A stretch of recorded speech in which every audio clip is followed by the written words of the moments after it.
আজকে মাদ্রাসা নিয়ে যে কথাগুলো উঠছে বারবার আমাদের শুনতে হয়। আমি অনুরোধ করছি, খুব বিনয়ের সঙ্গে আপনাদেরকে বলছি, মাদ্রাসা শিক্ষা কোনো নূতন নয়, এটা অনেক প্রাচীন শিক্ষা ব্যবস্থা। পশ্চিমবঙ্গে প্রথমত দুই ধরনের মাদ্রাসা আছে, একটা সরকারি সাহায্যপ্রাপ্ত আর একটা সরকারি সাহায্যপ্রাপ্ত নয়। যেগুলো সরকারি সাহায্যপ্রাপ্ত এই মাদ্রাসা আবার দুটো ভাগে বিভক্ত আছে, একটা সিনিয়র মাদ্রাসা, একটা হাই মাদ্রাসা।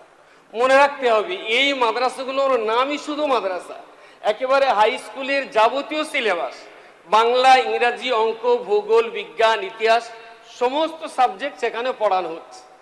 আর একটা বিষয় যেটা রয়েছে খারিজি মাদ্রাসা। এই খারিজি মাদ্রাসা আমি ব্যক্তিগতভাবে 35,000 বাচ্চার অভিভাবক, আমি অনেকগুলো খারিজি মাদ্রাসা আমার রয়েছে। আমি মাননীয় মন্ত্রী মহোদয়কে অনুরোধ করছি, আমন্ত্রণ জানাচ্ছি, এই মাদ্রাসাগুলো কারা পড়ে প্রথমে ভাবতে হবে।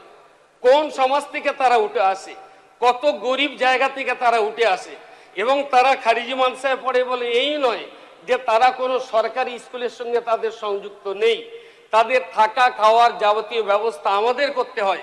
পাশাপাশি তারা কাছাকাছি কোনো না কোনো প্রাইমারি স্কুল, কোনো না কোনো হাই স্কুল, কোনো না কোনো সিনিয়র মাদ্রাসা, কোনো না কোনো হাই মাদ্রাসার সঙ্গে তাদের অবশ্যই টাই আপ রেখে, অবশ্যই তাদেরকে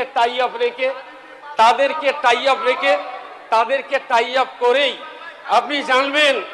এটা কিন্তু এটা বলছেন এখানে মাননীয় স্পিকার সাহেব কিন্তু বলেছেন, যেটা গোটা দুনিয়া দেখছে, লাইভ চলছে। যত চিৎকার চেঁচামেচি করবেন ততই কিন্তু আমাদের সম্মান নষ্ট হবে, পশ্চিমবঙ্গ বিধানসভার সম্মান নষ্ট হবে। মাননীয় সদস্য হবে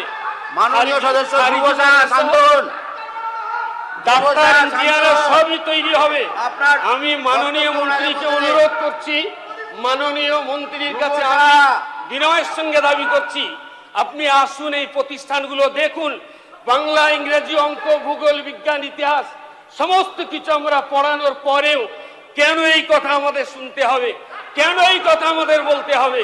সমস্ত শিক্ষা ব্যবস্থার সঙ্গে আমাদের শিক্ষা ব্যবস্থা, এই খারিজি মাদ্রাসা থেকে পাশ করা ছেলে তারাও একটা দিন ভালো ডাক্তার হচ্ছে, মাস্টার হচ্ছে, ইঞ্জিনিয়ারও হচ্ছে। চলবে কিনা? সংবিধান যেখানে অধিকার দিয়েছে, সংখ্যালঘুদের যে অধিকার রয়েছে, সেই সংখ্যালঘুদের অধিকার আপনাকে অধিকার দিয়েছে, আমাকে সংবিধান অধিকার দিয়েছে, আজকের এই সদন অধিকার দিয়েছে স্পিকার।